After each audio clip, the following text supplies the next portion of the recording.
नमस्कार मित्रांनो, तुम्ही ओला उबेरचा कधीतरी वापर केला असेल एका ठिकाणाहून दुसऱ्या ठिकाणी जाण्यासाठी किंवा कोणत्या कार्यक्रमात जाण्यासाठी. तर मात्र आता ओला उबेर सोबतच जसं की ओला उबेर सारखं आता सरकार जे आपलं केंद्र सरकार लवकरच ओला उबेर सारखी जी काही टॅक्सी सेवा सुरू करणार आहे, त्याचबरोबर सहकारी टॅक्सी सेवा लवकरच सुरू केली जाणार असल्याची जी काही घोषणा आहे ते गृहमंत्री अमित शहा यांनी संसदेत केली आहे. तर यामुळे कॅब चालकांना जास्त फायदा होणार आहे आणि कार, ऑटो आणि बाईक टॅक्सी चालवणारे जे काही चालवणारे लोक नोंदणी करू शकतील. त्याचबरोबर अशी जी काही माहिती आहे त्यांनी या ठिकाणी दिली.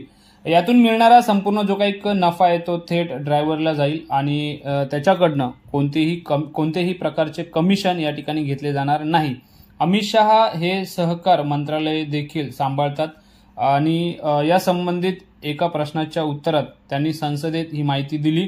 अमित शहा म्हणाले की आतापर्यंत अशा टॅक्सी सेवांमधून मिळणारे जे काही कमिशन आहे ते श्रीमंत लोकांच्या हातात जायचे आणि ड्रायव्हर बेरोजगार राहायचे.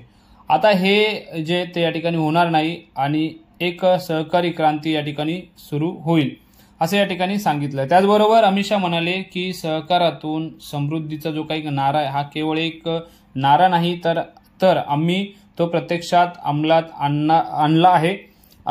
काही महिन्यात सहकारी टॅक्सी सेवा जी काही ते या ठिकाणी येत आहे, ही सहकारी सेवा चारचाकी वाहने, ऑटो आणि दुचाकी वाहनांची जी काही नोंदणी करेल आणि त्याचबरोबर या सेवेत नोंदणी केल्यानंतर संपूर्ण फायदा जो आहे तो या ठिकाणी थेट ड्रायव्हरला मिळेल. मोठा भाग जसं की कोणत्याही श्रीमंत माणसाच्या हातात जाणार नाही. ते पुढे बोलताना म्हणाले की लवकरच जसं की एक सहकारी विमा कंपनी देखील येणार आहे.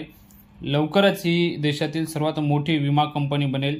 खरं तर उबर आणि ओला सारख्या कंपन्यांच्या जे काही सहकार्यानं या ठिकाणी टॅक्सी चालवणाऱ्या चालकांना त्यांच्या कमाईचा काही भाग त्यांना द्यावा लागतो.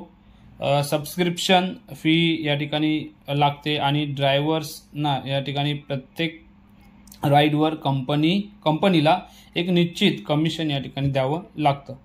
सहकारी टॅक्सी सेवांमुळे या ठिकाणी दिल्ली, मुंबई, लखनौ, पटना, कोलकाता, चेन्नई, हैदराबाद आणि बेंगळूर सारख्या शहरांमध्ये या ठिकाणी वाहतूक व्यवस्था मोठी सुधारणा होऊ शकते. आतापर्यंत लोकांना जसं की ओला आणि उबर सारख्या टॅक्सी सेवांवर अवलंबून या ठिकाणी राहावे लागत होते.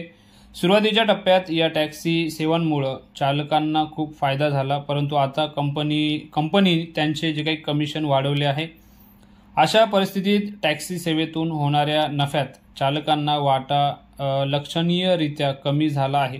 याकडे लक्ष वेधत अमित शहा म्हणाले की आता टॅक्सी सेवा जी ती नफा श्रीमंताकडे जाणार नाही. जो काही नफा आहे तो श्रीमंताकडे जाणार नाही, तर त्याचा संपूर्ण फायदा आता चालकांना मिळणार आहे किंवा मिळेल असं या ठिकाणी अमित शहा यांनी सांगितलं. तर एकंदरीत बोलायचं झालं तर चालकांसाठी एक पर्याय या ठिकाणी आपल्याला पाहायला मिळणार आहे आणि अमित शहा यांच्या जे काही निर्णय म्हणा किंवा त्यांनी जे काही बोलले यावरती तुमचं काय म्हणणं आहे हे कमेंट बॉक्समध्ये नक्की कळवा. आणि जर तुम्ही चॅनलवर नवीन असाल तर चॅनलला सबस्क्राईब करा. व्हिडिओ आवडला तर व्हिडिओला शेअर करा. तर पुन्हा भेटू अशा एका माहितीपूर्ण व्हिडिओ सोबत. नमस्ते, जय हिंद, जय महाराष्ट्र.